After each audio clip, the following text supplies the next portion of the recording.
দর্শক, কি ভয়ঙ্কর ঘটনা রাজশাহীতে।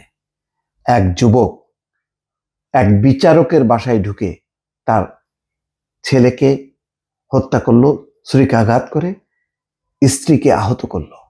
অথচ আজকে সবার নজর ছিল ঢাকায় ডক্টর মোহাম্মদ ইউনূস জুলাই সনদ নিয়ে কি ভাষণ দেন, অথবা শেখ হাসিনার বিচার রায়কে কেন্দ্র করে কি ঘটনা ঘটে তার দিকে। ঠিক সেই সময় রাজশাহীতে একটা ভয়ঙ্কর ঘটনা ঘটে গেল। অথচ এই ঘটনার ব্যাপারে বিচারকের স্ত্রী এক সপ্তাহ আগে জিডি করেছিলেন যে হত্যার হুমকি পেয়ে বৃহস্পতিবার বেলা 2:30টার পর রাজশাহী নগরের ডাবতলা এলাকায় মহানগর দায়রা জজ আদালতের বিচারক মোহাম্মদ আব্দুর রহমানের ভাড়া বাসায় ঢুকে ছেলে সুমনকে ছুরিকাঘাত করে হত্যার ঘটনা ঘটে। হামলাকারীর ছুরিকাঘাতে বিচারকের স্ত্রী তাসমিন নাহারও আহত হন।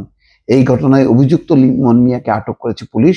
আহত হওয়ায় তাকেও রাজশাহী মেডিকেল কলেজ হাসপাতালে ভর্তি করা হয়েছে। কি ঘটনা, এটা নিশ্চয়ই রহস্য আছে, পুরো ঘটনা এখনো জানা যায়নি। কিন্তু এইভাবে ঘটনা, এক বিচারকের বাসায় ঢুকে ছুরি চালিয়ে বিচারকের ছেলেকে নিহত করা, স্ত্রীকে আহত করা, একটা ভয়ঙ্কর ঘটনা দর্শক।